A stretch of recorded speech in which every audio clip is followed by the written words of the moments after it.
how's it going? Today I'm changing the oil in my 2021 GMC Yukon. This truck is equipped with the 5.3 liter V8. It takes 8 quarts of 0W20.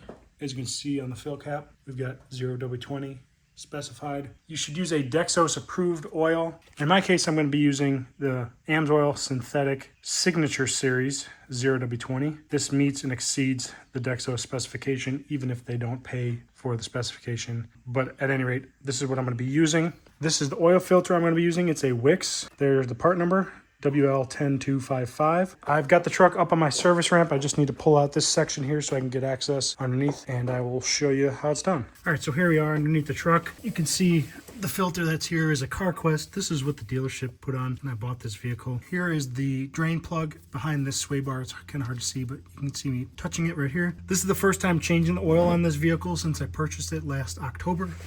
I've only put about 3,500 miles on it since then, but it's been about 6 months, so I like to change my oil more frequently, every 6 months or 5,000 miles, whatever comes first. In this case, it's been about 6 months or so I'm just gonna go ahead and change it. The plug is a 15 millimeter, so I'm gonna go ahead and crack that loose and then drain the oil out. So I've got my pan underneath it right now. Oh my God. Even it. Whoever put this on is crazy. Okay, there we go.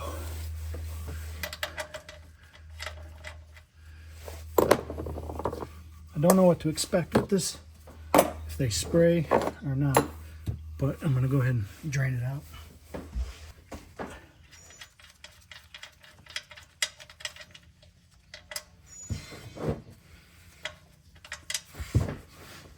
That's not so bad.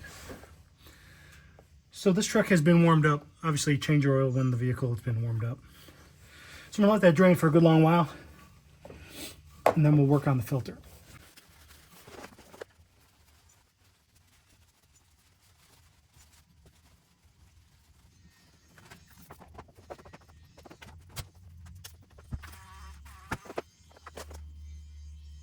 All right, now with the oil drained, I'm gonna let it just drip there for a while. I've got my handy filter removal tool here hooked up to my socket, and I'm gonna remove that filter.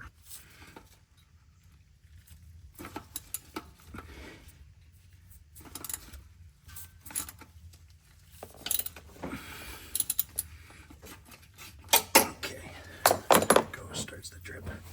I'll just let it drip.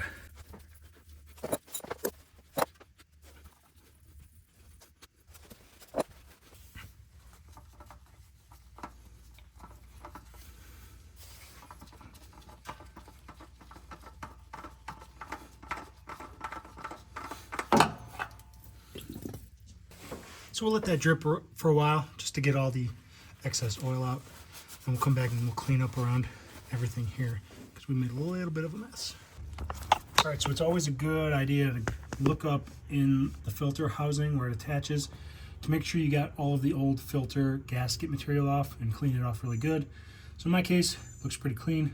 I'm gonna go ahead and put the new filter on.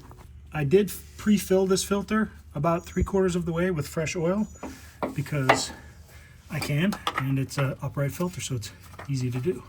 So threads on really easy too. I did put some fresh oil on the gasket so that I could make sure it doesn't get stuck when I go to take it off next time. And we'll just get this cranked on by hand as best we can. Hand tight only. It's gonna be about good right there. So I'm actually not going to be reinstalling the factory plug. I'm going to be using the gold plug, which has a magnet on the tip. You can see right there. I always like putting these on. So the part number for this is AP04. You can see right there. There's also a crush washer in here that you need to replace every time. I'll post the part number for that. I can't remember it off the top of my head. But I always put these on my vehicles because that little magnet just catches any particles.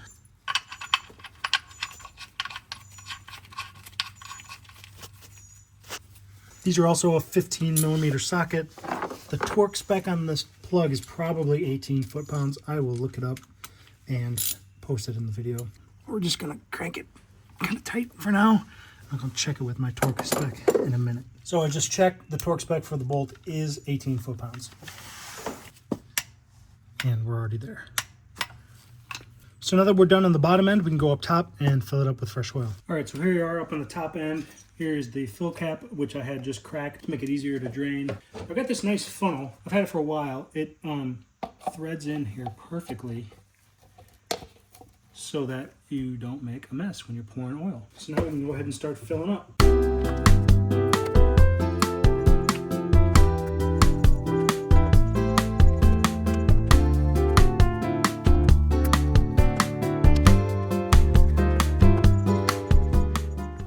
So now that we've got it filled up, we can remove our funnel and put our cap back on. Now we can check the oil level. The dipstick is on the passenger side of the engine. All right, over on the passenger side, here's the dipstick with a clean paper towel. We're gonna check the level.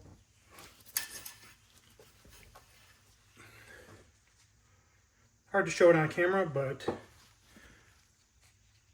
we're right at the full level, so I'm gonna call this done. Next thing we need to do is go into the cabin and reset the oil life meter and start it up. All right, now we're ready to start it up, so here we go. To reset the oil life, find the screen for oil life in the DIC. I was at 45%. Click yes to reset.